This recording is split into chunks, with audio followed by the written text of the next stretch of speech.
Hi, I'm going to be showing how you go from the relaxed length of a spring to the push down length of the spring, how you would end up finding Fnet.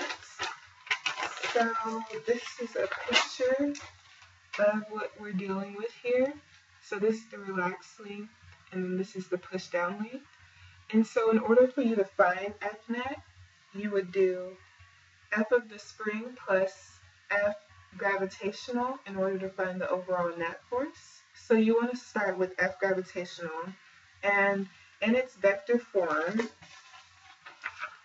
you would have, so you only have, since you're only dealing with the y, you would only have a y component for your vector.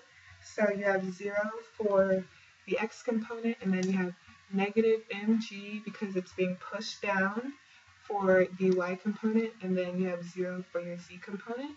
And so we have our given values here. So you're given that the mass of the spring is 0.060 kilograms. And so also we know that g is just a constant.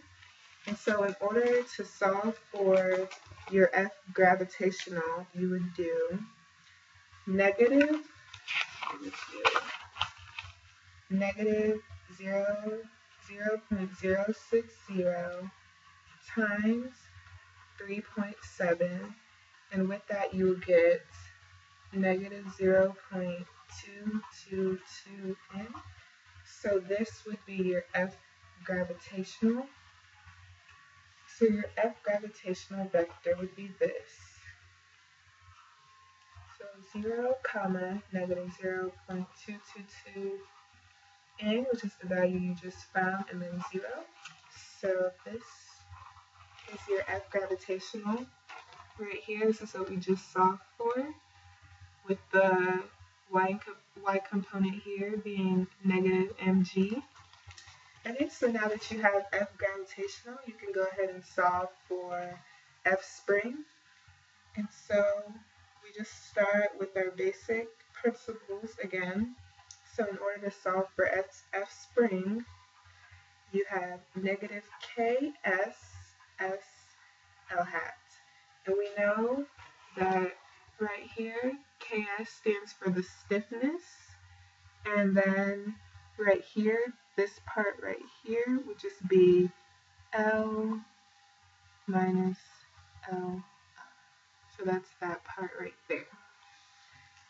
Okay, so Ks was given to us in the problem, and Ks was 8.7 nm. So we're just going to plug these values into our equation here to solve for our F spring. Okay, so you would do negative 8.7, the stiffness that was given to us, times 0.20 minus 0.28, and all of this is times our vector of 0, 1, 0.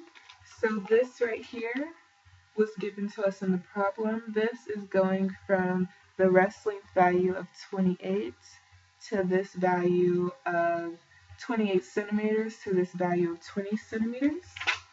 And so it's basically just plug and chug from here. And so you end up having 0.696 times our vector of 0, 1, 0. And then you get a vector of F spring being 0, 0.696, 0. And so now you have your F gravitational and your F spring vectors. So now in order to get F net, you just add both those together. So we have F net is equal to F spring plus F gravitational force.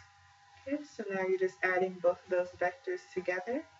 So you have 0, negative 0.222, 0, that's your F gravitational force, plus the vector spring that the F spring we just calculated, 0, 0.696, 0. So F spring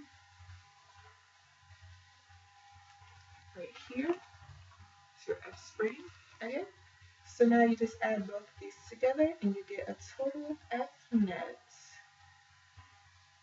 of 0, 0.4474,